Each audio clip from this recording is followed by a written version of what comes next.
Olivia. The name escaped Kevin Flynn's lips as a strangled whisper. His polished Italian shoes stopped mid-step on the snow-dusted path, expensive leather now forgotten against the frozen ground. It was nearly midnight, and Central Park had emptied hours ago. Just him cutting through on his way home from another pointless charity gala, champagne still warm in his blood. He'd learned long ago not to see the homeless. They were everywhere in New York, shadows beneath benches, bundles of rags and desperation. Looking meant feeling, and feeling meant complications. So he'd trained himself to see past them, through them, around them. But that bag, that faded canvas bag with the flower pattern, worn at the corners. He knew that bag. If you're listening right now, help me prove something wrong. My mother said I wouldn't even reach 1,000 subscribers, but I believe stories like this deserve to be heard. Help me show her that these tales matter. Please subscribe and let us know in the comment section where you are watching from so we can keep breathing life into stories that were never meant to stay silent. Now, let's continue. Kevin moved closer, heart hammering against his ribs. The streetlight flickered, casting weak orange light across the bench. There she was, Olivia Jackson, the woman who'd cleaned his penthouse for 5 years, who knew exactly how he took his coffee, who'd never missed a single day until she broke that vase. The one he'd fired 6 months ago without a second thought, without severance, without even asking if she'd be okay. Her lips were blue. Her weathered hands, cracked and exposed to the bitter December cold, clutched two things: a faded photograph of a little girl and maybe $60 in crumpled bills. Kevin's chest constricted. He dropped to his knees on the frozen concrete, his $1,000 suit pants soaking through instantly. "Olivia," he said, louder now, pulling off his overcoat. His hands shook as he wrapped it around her still form. "Olivia, can you hear me?" Nothing. Just shallow, rattling breaths. He fumbled for his phone, fingers clumsy with panic and cold. How did it come to this? And the more terrifying question, how did he not know? The morning sun cut through floor-to-ceiling windows, casting geometric shadows across Kevin Flynn's penthouse. Everything gleamed, marble floors polished to mirrors, chrome fixtures catching light like diamonds. Kevin stood at his espresso machine, scrolling through property acquisition reports on his tablet. Another building purchased. Another million added to the portfolio. Behind him, Olivia Jackson moved quietly through her cleaning routine, as she had every Tuesday and Friday for 5 years. Her hands trembled as she lifted the feather duster toward the shelf displaying Kevin's collection of antiques. She hadn't slept in 36 hours. 3 days ago, she'd held her daughter Maya's cold hand in a hospital morgue. Overdose, they'd said. Prescription painkillers that started after a workplace injury, then something stronger when the prescriptions ran out. Olivia had made a promise at Maya's bedside in those final moments. "I'll take care of Shanice. I won't let them take her." Now Child Protective Services was circling. "Do you have stable housing, Ms. Jackson? Can you provide for an 8-year-old? The duster caught the vase's rim. Time seemed to freeze as the antique Chinese porcelain, $12,000, Kevin had once mentioned, tumbled through the air. It exploded against marble. Centuries-old craftsmanship reduced to shards. Kevin's head snapped up. His expression didn't rage. It went somewhere colder. "You're fired." His voice was surgical. "Be gone by noon." "Mr. Flynn, I can pay you back, I just—" Olivia's voice cracked. She needed to explain about Maya, about Shanice, about the custody hearing next week. "I don't want explanations." He didn't even look at her. "Leave your keys on the counter." Olivia left silently. No severance. No reference. Just her canvas bag with faded flowers and a pink slip she never received in writing. The vase was replaced within a week. Kevin never thought of it again. The woman vanished faster. Within a month, Olivia's car became her bedroom. By month 2, she'd lost the car. 3 part-time jobs: gas station, overnight grocery stocking, weekend restaurant prep, barely covered food. Child services kept asking the same question. "Where do you live, Ms. Jackson?" The clock was ticking. Olivia's eyes opened to sterile white ceiling tiles and the steady beep of monitors. Her throat felt raw, her fingers numb. Then she saw him, Kevin Flynn, sitting in the visitor's chair, his expensive suit wrinkled, his face hollowed out. "Why didn't you tell me?" His voice was barely a whisper. Olivia's laugh came out bitter. "Tell you what? That I needed my job? I did tell you. You weren't listening." The words hit like a physical blow. Kevin leaned forward, hands clasped. "Shanice," the social worker said. "She's in emergency foster care." Olivia's voice cracked. "Been sleeping rough 3 months, doing day labor. Saving every dollar to prove I could provide for her. Guess that didn't work out." Kevin's mind reeled backward. 20 years dissolving. His mother, Lorraine, cleaning houses in Greenwich, hands cracked from chemicals, raising him alone after his wealthy father refused to acknowledge them. She died of a stroke on someone's marble floor when Kevin was 19. Worked herself to death making beds for people who never learned her name. He'd built an empire to prove he was nothing like her. Now he understood. He'd become something worse. Exactly like his father. "I'll pay for everything," Kevin said desperately. "Apartment, lawyer, whatever you need." "I don't want your guilt money." Olivia's eyes blazed. "I want my grandbaby back." The door opened. A hospital social worker entered, clipboard in hand, expression professional but grim. "Ms. Jackson, there's an emergency custody hearing in 3 days. You'll need to demonstrate stable housing and verifiable income, or Shanice will be placed in state care." 3 days. Kevin stood abruptly. "She'll have both. I promise." The social worker left. Olivia turned to him, exhausted. "Don't make promises you can't keep." But Kevin was already remembering his mother's face, the way she'd looked at him with such hope, the way he'd spent 20 years trying to forget where he came from. "I'm going to fix this," he said. He just didn't yet understand what fixing it would really cost. The town car's leather seats felt obscene. Kevin drove while Olivia sat in back, staring out the window at neighborhoods that shifted from wealth to working class within blocks. "Shanice loves science," Olivia said quietly. "Always asking questions. Why's the sky blue? How do buildings stand up? Maya used to say she'd be an engineer someday." Her voice caught. "My daughter's addiction started with a workplace injury. They gave her pills, then cut her off when she got hooked. The system killed my baby. I won't let it take my grandbaby too." Kevin's hands tightened on the wheel. The foster home smelled like industrial cleaner and reheated food. Then Shanice appeared, 8 years old, bright-eyed, wearing a too big donated sweater. She saw Olivia and ran. "Grandma." The hug was desperate. Shanice buried her face in Olivia's shoulder, small body shaking. "Are you coming to get me, Grandma?" Olivia's voice broke. "Soon, baby.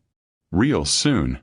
Kevin watched them and suddenly he was 7 again, waiting in their cramped apartment while his mother cleaned other people's houses, the love that poverty couldn't diminish but constantly threatened. He'd forgotten that feeling. Spent 20 years burying it. Kevin hired Manhattan's best family attorney. The consultation lasted 15 minutes before reality hit. "Judge won't care about love," the lawyer said bluntly. "They care about stability. Ms. Jackson needs housing, steady income, character references. You want to help? Give her a job, not a handout." The words landed like an accusation. That night, Kevin sat in his penthouse office and began investigating Flynn Properties' labor practices. He started with housekeeping contracts, maintenance staff records, contractor agreements. What he found horrified him. Wage theft through unpaid overtime. Workers classified as independent contractors to avoid benefits. Complaints dismissed or buried. A housekeeper fired for theft after requesting back pay. Pattern after pattern of exploitation. His wealth wasn't built despite people like Olivia. It was built on them. Kevin stared at the files until dawn broke over the city. The question haunted him. Could he help Olivia without confronting his own complicity? Or was he finally ready to see what had always been there? Kevin spent 2 weeks buried in files his executives never expected him to read. Contractor agreements.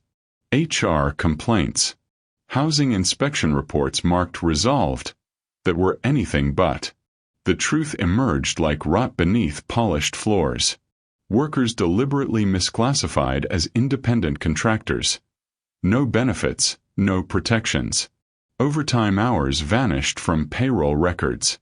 Immigrant families living in illegal basement apartments in his own buildings, paying rent to subsidiaries he barely monitored. And anyone who complained, fired for poor performance or theft. One file made his stomach turn. A housekeeper terminated for stealing cleaning supplies. The real reason, buried in emails? She'd asked about 3 months of unpaid overtime. Olivia wasn't unique. She was one of dozens churned through his empire's machinery. Kevin confronted his CFO, Marcus Hensley. "We're exploiting our own workers." Marcus barely looked up. "This is how the industry works, Kevin. You want to compete, you cut costs. By stealing wages. By being efficient." Kevin created the position that night. Director of Worker Advocacy. 6-figure salary. Full benefits. Real authority. He offered it to Olivia in the hospital lobby.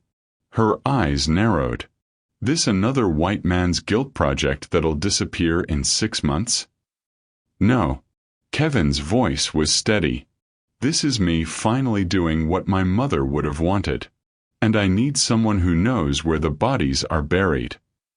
Olivia accepted, not because she trusted him, but because steady employment would help her custody case. Workers who recognized Olivia greeted her with tears.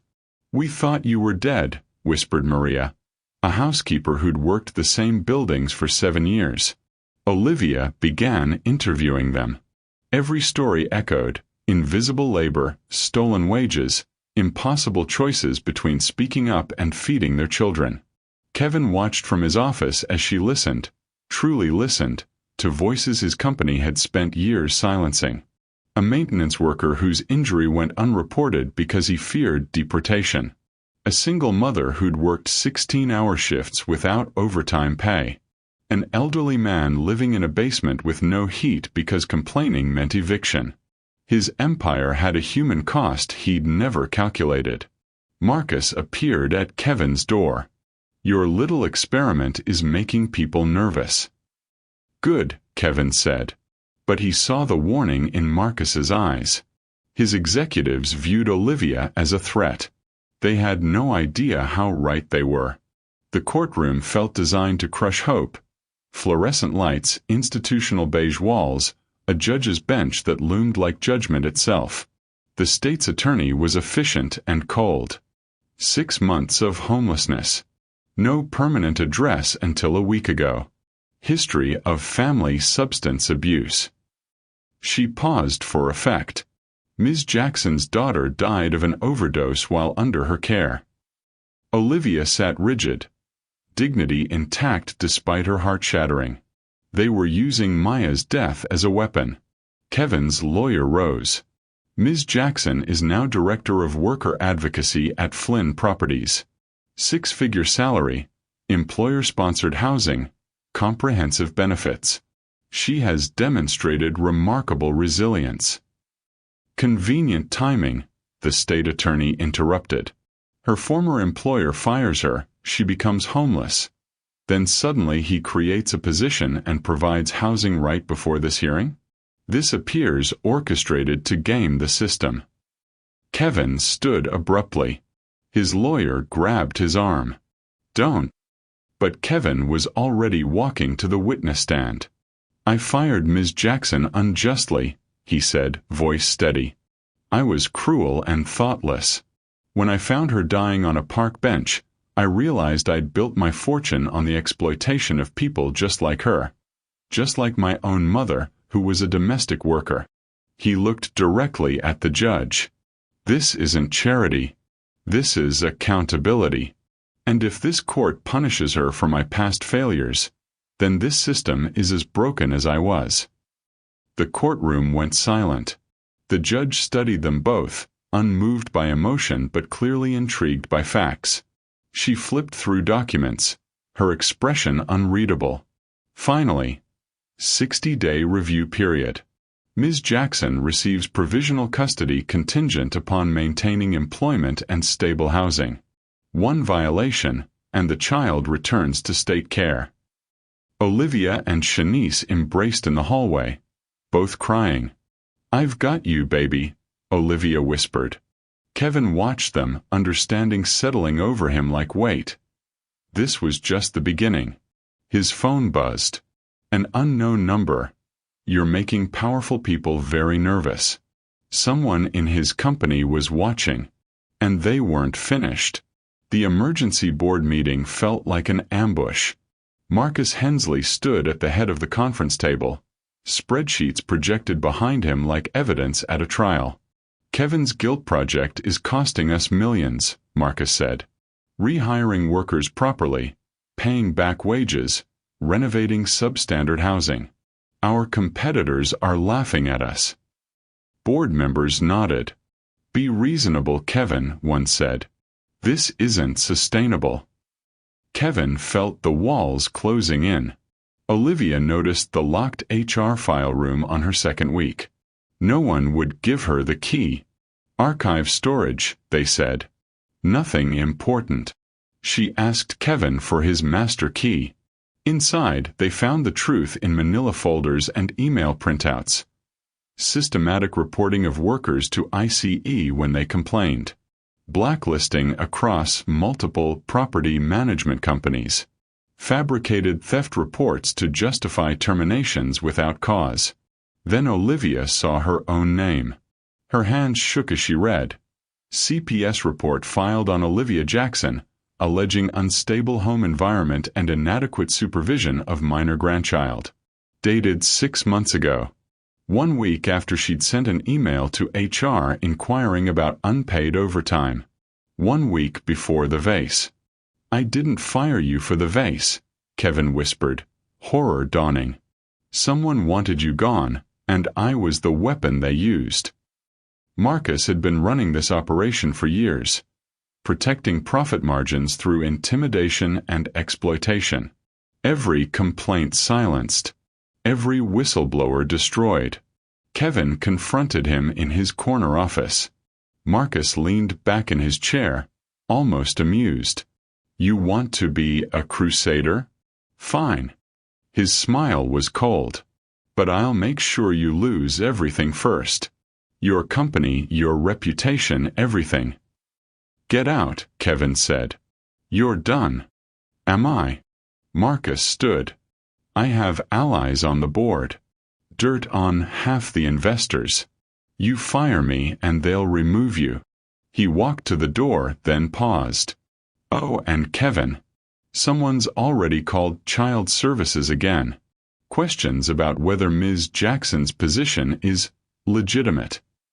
The door closed. Kevin stood alone, understanding crystallizing. They weren't fighting one bad executive. They were fighting a system designed to crush anyone who challenged it. The basement meeting room smelled like industrial soap and decades of invisible labor. 50 workers crowded in.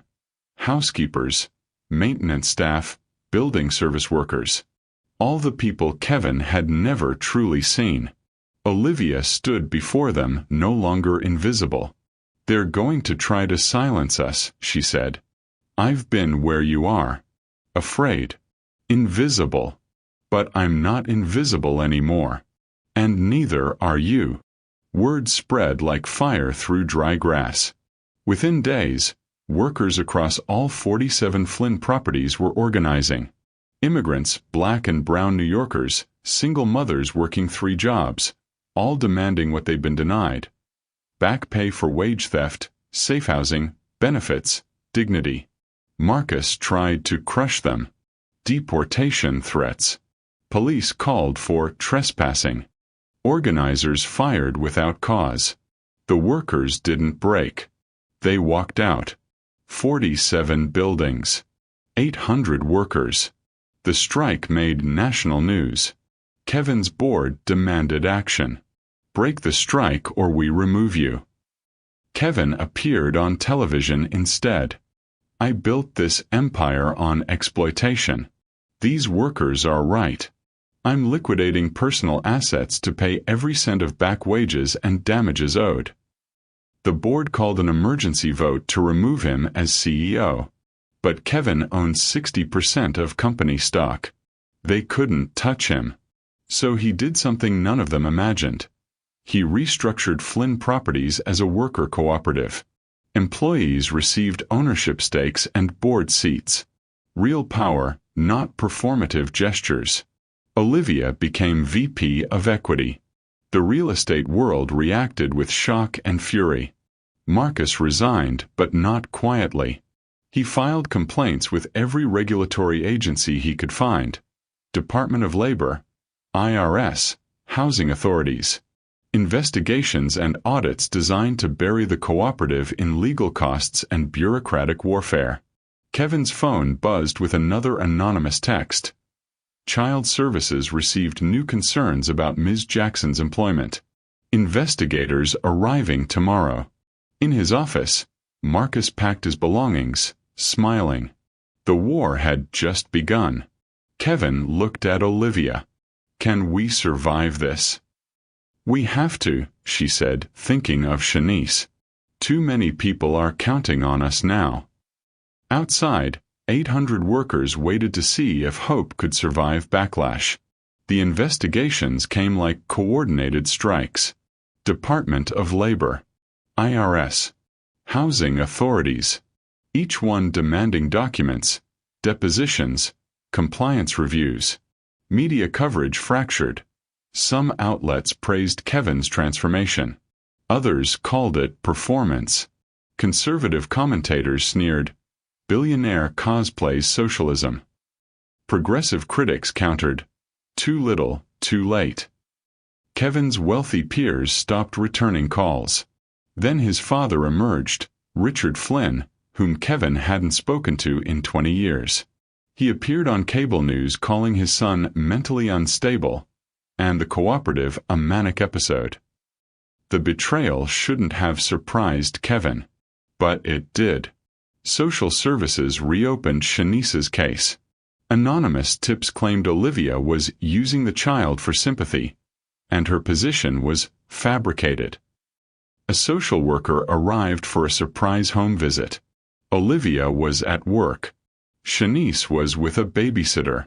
The report cited inadequate supervision. Emergency hearing scheduled. Kevin found Olivia in her office. Finally breaking. Tears streamed down her face. The first time he'd seen her cry. "I'm going to lose her," she whispered. "They won't stop until they take her from me." Kevin understood then. The system was designed to punish people like Olivia for daring to fight back.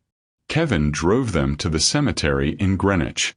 His mother's grave sat beneath an oak tree, the headstone simple, Lorraine Flynn, 1965 to 2005. She worked hard. "Mom, this is Olivia," Kevin said, voice breaking. She's like you. Strong. Invisible to people like me. I'm sorry I forgot you." Shanice placed a flower on the stone. "Your mama worked hard like my grandma," she said softly. Olivia touched Kevin's shoulder. Your mama would be proud of you now. Kevin realized, redemption isn't a moment. It's a practice. The custody hearing courtroom overflowed. Workers from all 47 buildings filled every seat, standing room only. One by one, they testified, Maria, who'd worked alongside Olivia for years. James, whose injury Olivia had documented. Carmen, whose family Olivia had helped when ICE came knocking. They spoke of her character, stability, fierce love for Shanice. The judge listened, then ruled.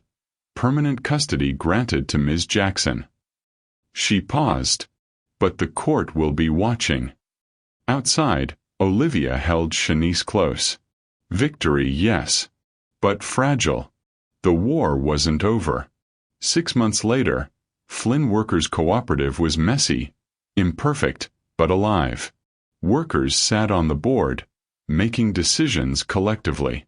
Wages had doubled for the lowest-paid employees. Buildings were properly maintained.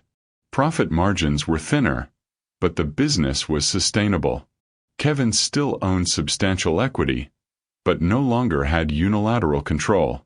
He'd discovered something unexpected. Purpose felt better than power.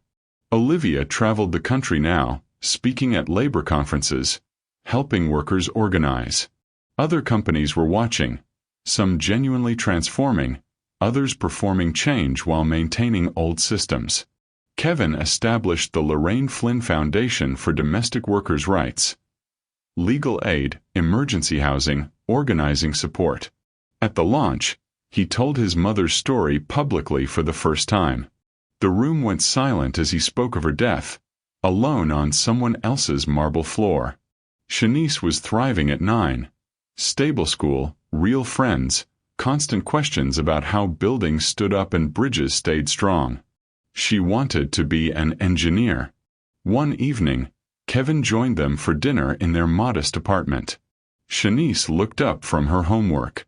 Mr. Kevin, why did you change? Kevin glanced at Olivia, then back at Shanice. Because your grandmother showed me that being rich doesn't mean anything if you're poor in here. He touched his chest. And because someone should have helped my mother. If I can make sure that happens for other people, maybe her life meant something bigger than just surviving. Shanice nodded solemnly. She'd be proud. They traveled to Pittsburgh for a worker organizing meeting. The room was packed. Housekeepers, maintenance workers, all carrying the weight of invisible labor. During Q&A, a young immigrant woman raised her hand, 3 children beside her. How do we stop being invisible? Olivia leaned into the microphone, her voice steady and strong. You don't wait for them to see you. You demand to be seen. And you find others who'll stand with you until they can't ignore us anymore. The room erupted in applause. Kevin stood beside her, quietly determined. Behind them, dozens of workers stood together, across race, class, and generation, ready to fight for dignity. Text appears on screen. There are 2.2 million domestic workers in the United States. Most remain invisible. Until we choose to see them. True change begins when we choose to see the invisible among us.